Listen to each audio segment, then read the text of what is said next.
बिस्मिल्लाहिर्रहमानिर्रहीम। ये जी लुडन मंडी में बकरियां हैं, सारी दूध वाली बाकड़ी बकरी इसको बोलते हैं, बच्चों के तकरीबन बगैर है। ठीक है, इसके आपको रेट बताते हैं और सारा कुछ बताते हैं। अस्सलाम वालेकुम भैया, की नाम है? रब नवाज जी जी। कितों आए ने? लुडन तो ऐसे मकामी हो? मकामी है जी। केड़ी बकरी का काम कर रहे हैं भैया? आप लियारी भी लेने हैं, फरला भी लेने हैं, गब्बन भी लेने हैं। नहीं, आज मंडी च तुहाडे कोल केड़ा माल हैगा? अपने कोल छड़ियां बकरियां खड़ियां, एक बकरी तैयार खड़ी है। ए बकरी जेहड़ी है तैयार खड़ी है। हां जी। किन्ने किन्ने दिन लैंदी सूण च? 10 तो 15 दिन लैंदी। और ए दुध वालियां ने? ये दुध वाली बच्चा बुच्चा कोई नहीं इन्हां दे नाल? ले ली बैठी है भैया। अच्छा, एदा बच्चा एक हैगा? एदा एक बच्चा। बाकी ए जेहड़ियां बाकी छड़ियां दुध वाली। ए नस्ल केड़ी है? ये बीतल खड़ियां भाई, मक्खी चीनियां। बीतल और मक्खी चीनियां मिक्स खड़ियां ने। किनियां लैके आए सी? 10 बकरियां लाते हैं। बेचियां ने? 3 बेच दी। 3 बेचतियां। अच्छा, इस बकरी का की मांग रहे हो? आड़ी सूण वाली है? 1,60,000 रुपये करने हैं। 1,60,000 फाइनल रेट दस?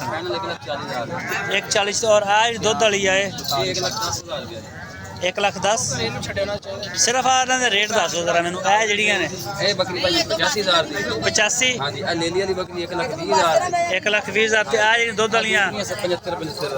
75,000 दी। ए भी ਤੁਹਾਡੀਆਂ ਨੇ? नहीं, अपने कोल आई खड़ियां भाई। अच्छा, ए ਤੁਹਾਡੀਆਂ। ठीक हो गया। नंबर देना अपना? 0340 0340 24 19 823 823 जी जी। सही हो गया। ते इस तो अलावा खीरी बकरी का काम नहीं करते? सारियां ले लेते हैं, मक्खी चीनियां छोटी पट्ठा भी ले लेते हैं, उन्होंने भी काम करते। एक मिनट आप पकड़ियो, मेरा हाथ थक गया। अच्छा अच्छा, खीरी का नहीं काम कर रहे? खीरी भी करते पाए भैया, लेला भी छोटा लेंदे हैं। अच्छा, छोटे लेला भी करते हैं, यानी कि सारा ही कर रहे हैं जेड़ा माल लभ जाए ओदा कर भाई। अच्छा माल अच्छा लेंदे हैं। सही हो गया। तो जे बंदा कोई ਤੁਹਾਡਾ सौदा बन जाता, कहंदा कि मैनू कार्गो कर दो कराची, पाकिस्तान की कार्गो करे सां कार्गो दे। लेकिन ज़्यादा कम ਤੁਹਾਡਾ मैं अगे भी देखा मंडी ਸਾਡੇ ਕੋਲ ਦੁੱਧ ਵਾਲੀਆਂ ਹੁੰਦੀਆਂ। बकरी ਦਾ ਹੁੰਦਾ। अच्छा, ਇਹ ਬੱਕਰੀ ਦੁੱਧ ਕਿੰਨਾ ਦੇ ਦਿੰਦੀ ਆ? ਆ ਜਿਹੜੀ ਅਗਰ ਬੱਕਰੀ ਸੁੰਦੀ ਆ, ਇਹ ਬੱਕਰੀ ਤਿਆਰ ਜਿਹੜੀ ਖੜੀ ਹੈ, ਬੱਚਾ ਨੂੰ ਪਿਲਾ ਦੇ 1 ਲੀਟਰ ਦੁੱਧ ਦੇ ਸਾਡੀ। ਕਿੰਨਾ? 1 ਲੀਟਰ ਬੱਚਾ ਨੂੰ ਪਿਲਾ ਦੇ।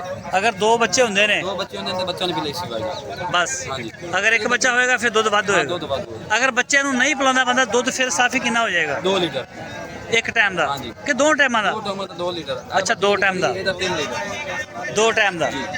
अच्छा जी, इस बकरी का दुध 3 लीटर कह रहे हैं। और यह जी बाकी दूसरियां 2-2 लीटर आ रही हैं। ਇਹ ਸਾਰੀਆਂ 2-2 ਲੀਟਰ। ਆ ਜਿਹੜੀ ਬੀਤਲ ਤੁਸੀਂ ਕਹਿ ਰਹੇ ਹੋ, ਇਹਦਾ ਦੁੱਧ ਕਿੰਨਾ?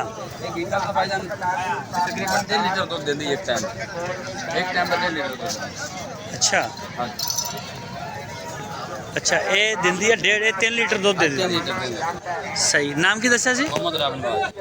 ठीक हो गया रब नवाज भाई, बहुत शुक्रिया टाइम देना, मेहरबानी।